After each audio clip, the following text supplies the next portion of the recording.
Assalamualaikum warahmatullahi wabarakatuh. Waalaikumsalam warahmatullahi wabarakatuh. Selamat siang Bapak Ibu semua. Di sini saya berdiri ingin menyampaikan atau sharing kepada Bapak Ibu semua mengenai pelatihan yang telah saya ikuti, yaitu berjudul Implementasi Kurikulum Merdeka.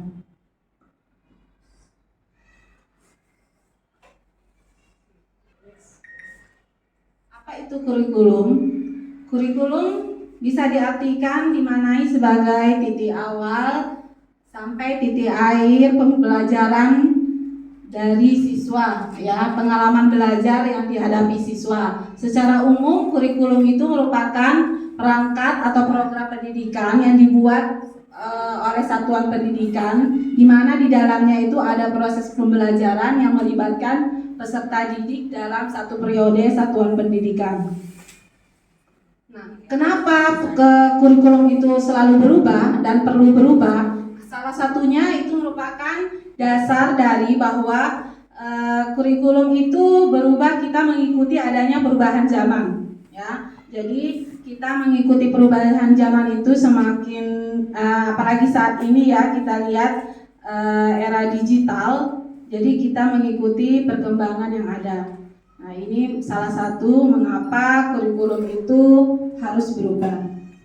Nah, yang kita hadapi sekarang yaitu kurikulum merdeka, ya, yang Bapak Ibu sudah laksanakan dari kelas 1, kelas 2, 4 dan 5, ya, tahun ini. Tahun depan itu semua jenjang dari kelas 1 sampai kelas 6 sudah harus menggunakan kurikulum merdeka.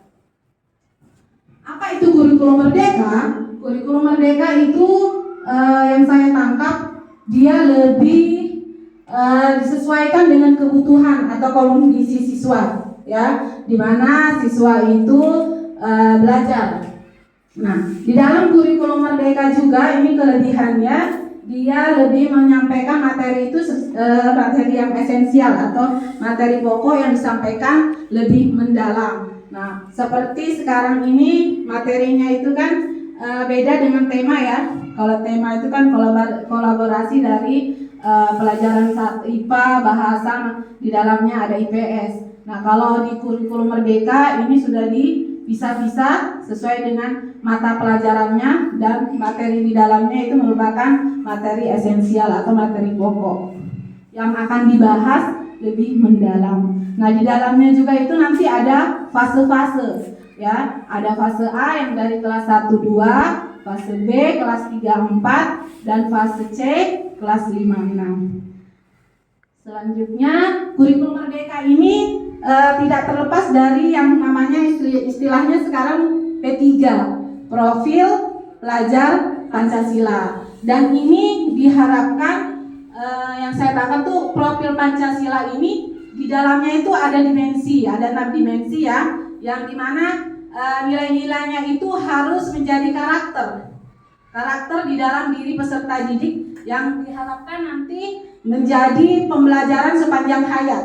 Jadi dijadikan suatu pembiasaan sehingga mereka melakukannya setiap hari, ya. Nah, di dalam profil Pancasila ini ada 6 dimensi, ya: beriman dan bertakwa kepada Tuhan Yang Maha Esa, berkebinekaan global, mandiri, gotong royong, berpikir kreatif, ya, dan kreatif, bernalar kritis dan kreatif. Nah, dan ke-6-6-nya ini harus berkolaborasi, ya, dan dalam setiap pembelajaran ini harus terus disampaikan, continue. Jadi secara tidak langsung anak-anak itu melekat di dalam pemikiran mereka, ya, bahwa sebenarnya profil Pancasila ini di kurikulum lama, ya, kita kenal di dalam PPKN itu, ya, sudah ada nilai-nilai yang ada di dalam Pancasila. Mungkin hanya saja tahun ini mungkin lebih difokuskan menjadi satu istilah, jadi profil pelajar Pancasila. Terus, nah, di dalam struktur kurikulum merdeka ini kan kalau dulu itu kita kenal intra kurikuler sama ekstra, ya. Nah, sekarang kalau kurikulum merdeka itu ada tambahannya P5 itu yang dibilang proyek penguatan profil pelajar Pancasila. Yang kelas 1-4 sudah pengalaman ya melakukan profil P5 ini. Nah, kalau intrakurikuler yang biasa kita lakukan setiap hari di dalam kelas, proses pembelajaran. Ekstrakurikuler yang kita lakukan di luar jam pembelajaran, ya, sesuai dengan minat dan bakat siswa. Kalau P5-nya itu proyek yang biasa dilakukan di akhir semester, setiap tahunnya 2 kali melakukan kegiatan. Nah, di dalam proses 3 tadi itu strukturnya harus selalu melibatkan P3 tadi, profil pelajar Pancasila. Di intra, di ekstra, di P5-nya itu selalu melibatkan profil pelajar Pancasila. Gunanya apa? Agar tadi menjadi pembelajaran sepanjang hayat, akan menjadi suatu kebiasaan.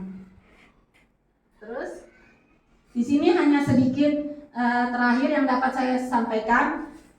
Kalau di dalam pembuatan, kalau kita dalam kurikulum 2013, kita kan membuat sebelum proses pembelajaran kita membuat RPP ya. Nah, di dalam RPP itu kita buat berdasarkan silabus yang sudah ada. Tapi tahun ini sepertinya kita agak kesulitan ya, karena silabus itu yang bahasanya sekarang analisis CP, TP, ATP itu kita harus duduk bersama untuk menganalisis ini dulu sebelum kita membuat modul ajar, atau bahasanya dulu itu RPP. Jadi ini terlebih dahulu harus dianalisis. Yang fase A, guru-guru yang fase A 1-2 itu duduk bersama menganalisis, fase B sama-sama, dan fase C itu sama-sama, dan setiap pelajarannya juga berbeda-beda. Ini ada elemen, ada capaian pembelajaran. Kalau dulu itu KI, kompetensi inti. Kalau sekarang CP, capaian pembelajaran. Kalau dulu tujuan pembelajaran itu, kalau kita itu KD, ya, yang bisa kita ambil di silabus. Kalau ini CP-nya sudah ada dan kita tidak bisa rubah. Kemudian TP-nya ini kita turunkan dari CP. Ya. Nah, di dalam TP tujuan pembelajaran itu ada 2 yang harus diperhatikan, yaitu ada kompetensi dan ada konten. Kompetensinya itu yang membaca, menulis, menghitung. Sedangkan kontennya itu materi intinya yang kita ingin ajarkan, misalnya bilangan, masalah planet, itu kontennya. Jadi di tujuan pembelajaran itu ada 2, ada kompetensi dan ada konten. Ada alur tujuan, ada indikator, KKTP, kalau dulu KKM ya. Kalau ini kayaknya istilahnya aja agak beda, tapi intinya kurang lebih sama. Nah, di setiap silabus atau analisisnya itu terlihat profil pelajar Pancasila yang saya bilang tadi, tidak terlepas dari P3 ini. Dan kalau dipilih paling sedikit 2 ya, tidak boleh 1 profil. Dan jangan juga terlalu banyak, karena nanti efeknya ke asesmen atau penilaian, karena setiap profil pelajar yang kita pilih itu memiliki asesmen masing-masing. Dan ada alokasi waktunya disesuaikan dengan elemen yang ada. Kalau elemennya ada 5, maka alokasi waktunya dibagi 5. Kalau elemennya 3, maka dibagi dengan 3. Mungkin ini ada sedikit ya yang saya sampaikan dari materi pelatihan yang saya ikuti kemarin. Mudah-mudahan bermanfaat apa yang saya sampaikan.